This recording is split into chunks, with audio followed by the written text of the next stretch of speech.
Hey, we're going to talk a little bit about the Relia Quest. We'll talk a little bit about individual awards, and then open it up to the questions, and I'm sure you have a few of them. First of all, excited about the invitation to play in the Relia Quest Bowl. It's a great destination, certainly Tampa for our football team, and a great matchup with a Big Ten opponent in Wisconsin. Great tradition, certainly a team that is, well coached, and Luke Fickell know him very well, and this team will be anxious and excited to play in this game. So it offers us an opportunity for a 10th win, which has been really kind of the thing that we have talked about for the last 6 weeks after the Alabama game as being an important piece for the development of our program, is to get to back-to-back seasons with 10 wins. So, again, excited about the matchup, excited about going to Tampa and giving our players an opportunity to be part of a New Year's Day. I know it's not a New Year's Six, but it's a New Year's Day bowl game, and it'll be, well received. As it relates to some individual notes, I want to congratulate Mike Denbrock as a finalist for the Broyles Award. I think we'll find out on that today. And we think he did, obviously, an incredible job with his offensive staff and, what they were able to accomplish, offensively, leading the nation in scoring, total offense, third down conversion, yards per play. Just an incredible offensive year in terms of its production, unprecedented in that respect. Also, Jaden, obviously, as a finalist for the Heisman, certainly want to note that. Congratulations to him. That's an incredible achievement. He also was the winner of the Johnny Unitas Award, and there are others that are certainly out there pending that we believe he is a strong candidate for as well. So exciting postseason notes, an incredible year from an offensive standpoint, and certainly looking forward to the bowl game. We are in exams right now, so our players are not required to be in any mandatory football activities. They are focused on academics. We will have weight training and some conditioning activities available to them during this week. We will begin our practice on Monday, our first practice, which will give us 15 practice opportunities prior to the first game. It'll give us approximately 17 meetings. It'll give us 4 to 5 weight training opportunities. So ample opportunity for us to continue to develop our football players and certainly prepare ourselves against a Wisconsin opponent that we're excited, obviously, and want to be able to put our best foot forward. So that's a little bit about the schedule in terms of what we've got going forward. I'll open it up to questions that you might have on all these matters. Yeah, Coach, just about the bowl preparation. I know you did your interviews last week. How did that go as far as fielding a roster? Do you have a good handle on who you think will play? I think we have a really good sense of the players that will be available for the bowl game. For me to stand here and tell you exactly what those players are, I couldn't do that. But I would say that, we spent all of last week doing exit interviews with our players. So last week was really about our players. This week we're really recruiting. And then we'll get to other evaluations within the staff. Once recruiting goes dead, and our coaches' responsibilities have completed, they have responsibilities, and they have to finish off their responsibilities to LSU. Then we'll do evaluations of staff, and so that's another week away. But as it relates to our players, we feel like we're in a pretty good position relative to who we think is playing, and any of that information, will come out here in the next week or so. I think people will be interested to know what Jaden's decision was. Sure, Did he come to absolutely. one? He has not. He was he unfortunately had a death in the family and was gone for a few days. I spoke with him yesterday. He clearly knows the pros and the cons of this decision, and I do too, right? Who wouldn't want him to play? I mean, everybody would love to see Jaden Daniels play one last time. I mean, I'm a fan. I'm his coach, but I'm a fan of Jaden Daniels. But he's got to make, a decision, and clearly I see both sides of it. So we'll provide him with all the things necessary for him to make an informed decision, but he hasn't got to that level yet. Coach, right here, in the documentary series that you all were able to put on for Jaden, he talks about when he got to campus, he might have been a little immature. And I know you've talked a lot about his decisiveness on the field, but what have you seen from him as a man and just as a leader kind of off the field and his growth here? Yeah, I think that's a really good question.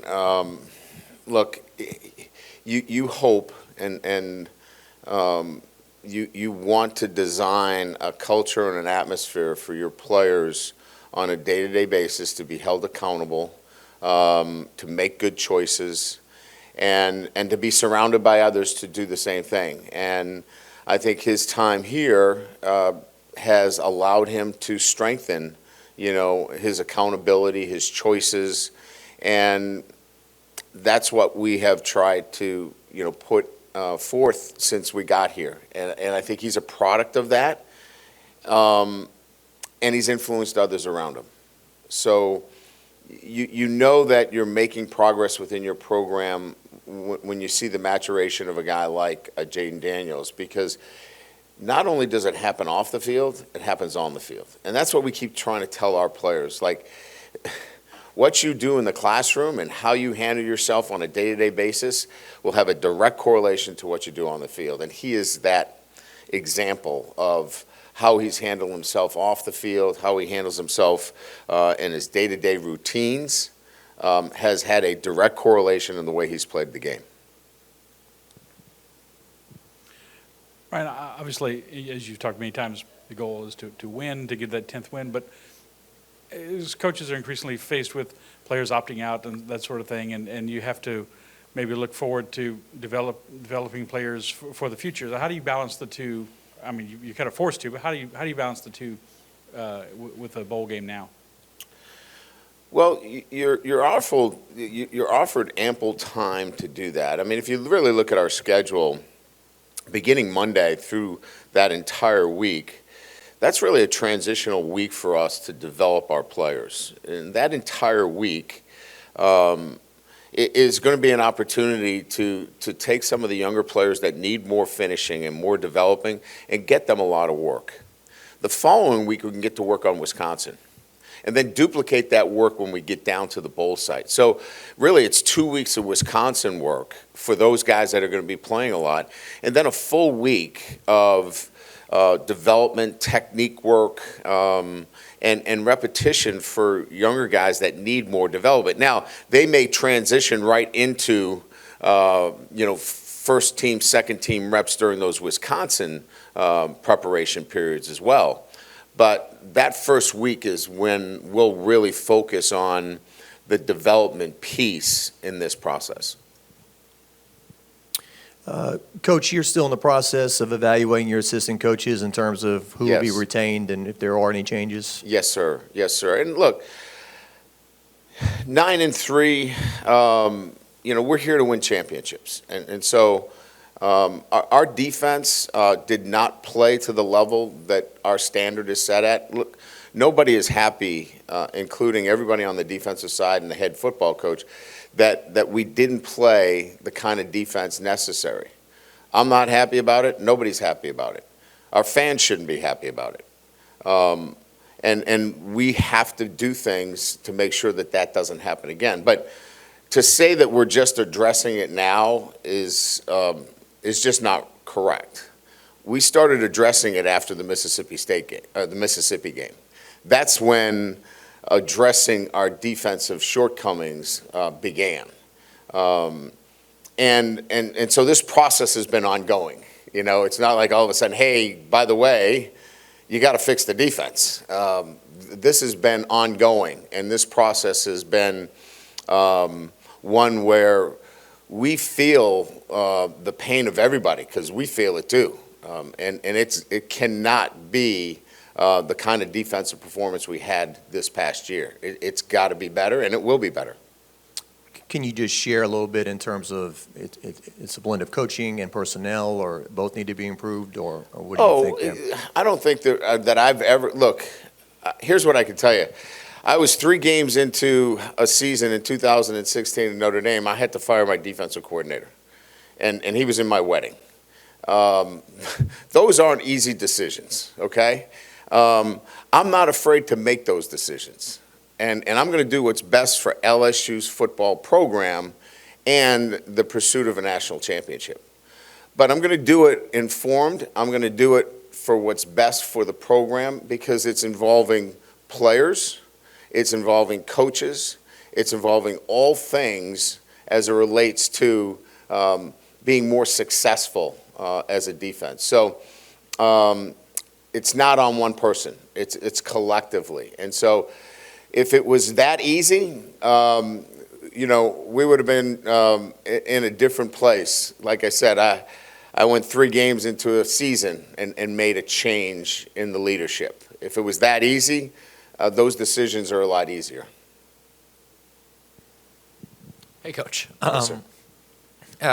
During the Pac-12 championship game, were you watching and sort of During the what? The Pac-12 championship game? Were you watching and sort of seeing how Bo Nix and Michael Penix might perform and how that could affect the Heisman race at all, like a lot of LSU fans were?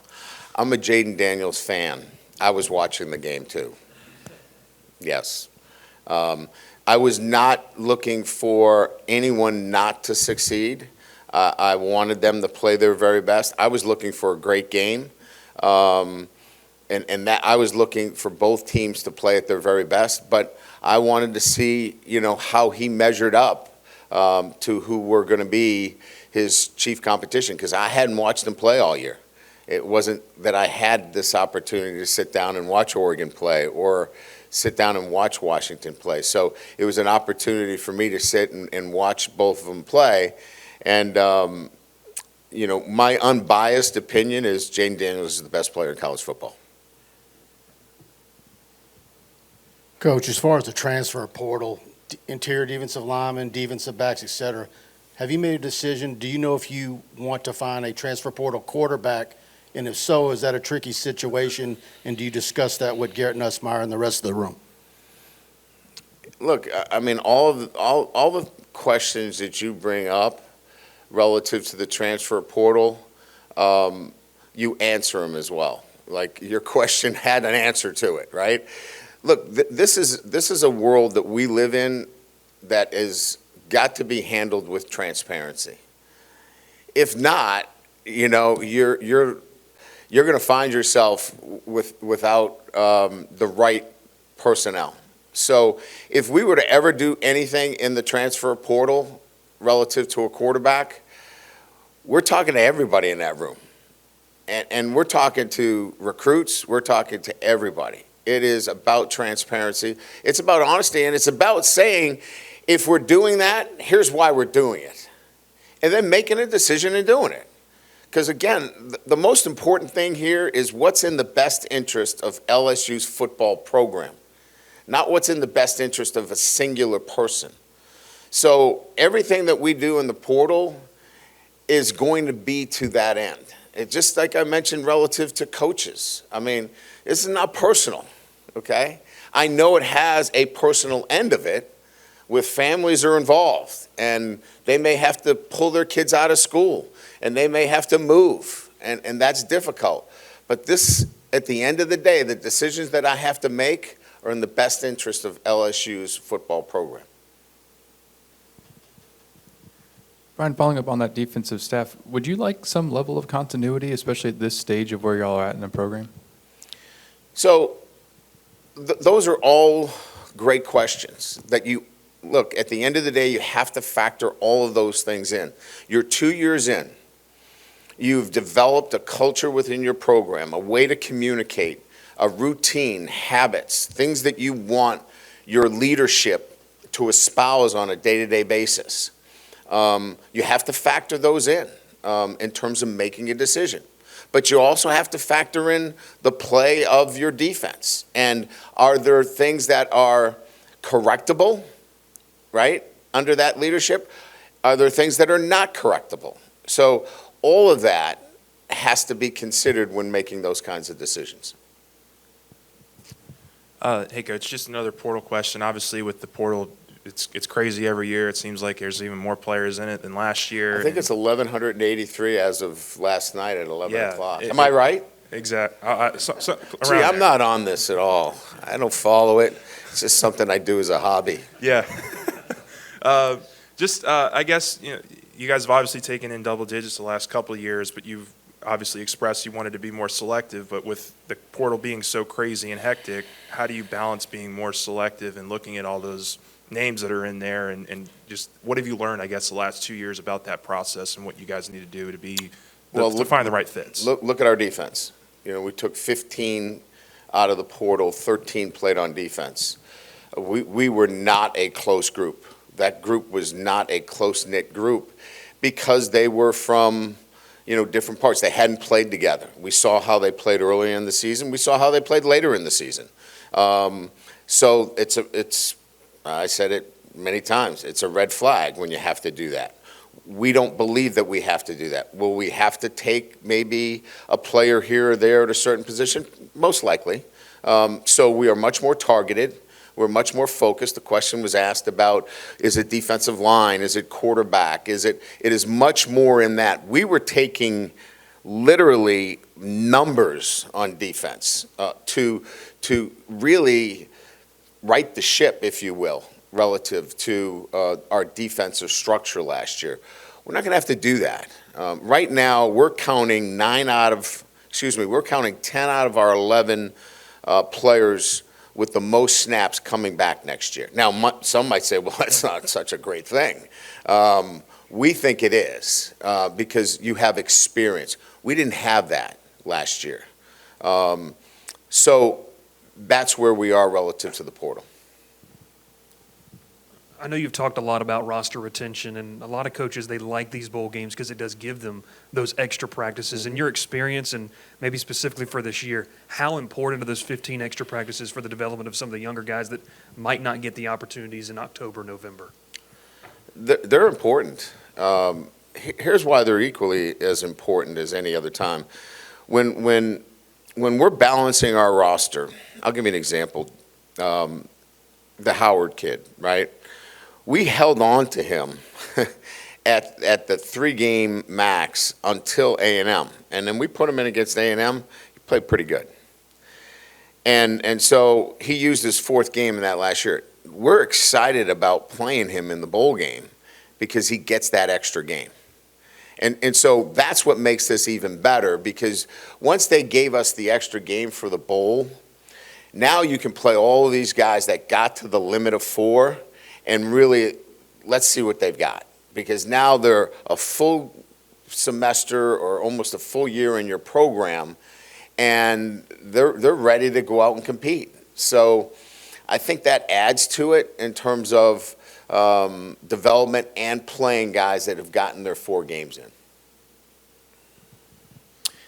Deuce Chestnut and Denver Harris, are you moving on from those guys, or did they have any chance to be with the program moving forward? We'll have to sit down. We have not sat down with them. We're going to wait till the end of the semester, and then we'll sit down and have individual conversations with both of them.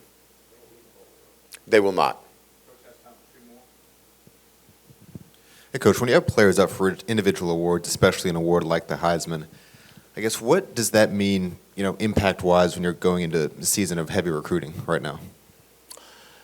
Well, I think all of them go to certainly if you come to LSU, you keep the dream alive for this, right? everybody has a dream of being a Heisman Trophy winner or winning the Blitnikoff or winning, any of the trophies that are on display in the front of our lobby. It's not something that you can't achieve. So when you have a situation where in 19 we had a Heisman Trophy winner and hopefully we have one in 23, that's pretty powerful.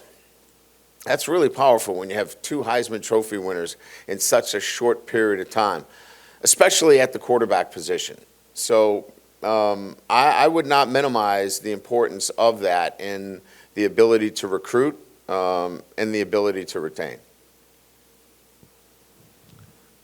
Yeah, Brian, you've been in the playoff a couple of times. This year, the committee, their decisions based on criteria, what do you think of it? Well, it was probably the most difficult one that they were confronted with. But, look, we knew that there were 5 conferences from the very beginning, and there's only 4 spots. So if you did the math, you just needed to look at the 5 conference champions and say there's 4 slots. And, look, we played Florida State and we played Alabama. 2 outstanding football teams. But the 2 football teams were different at the end of the season than they were at the start of the season. So I think that from my perspective, unfortunately, Florida State was not the same team earlier in the year than they were later in the year because of the injury to the quarterback. And look, you can take that for whatever you want, but if only 4 of the conference championship teams can go, and there's 5, you're splitting hairs because they're all great teams, but only 4 can go, and there's 5 conference champions. And I think the committee had to figure out if you're going to sit one of them out, maybe it's got to be the one that lost their quarterback. And again, I don't know. I certainly didn't sit in there, but I can see where they came from with the decision that they made. Great. Thank you.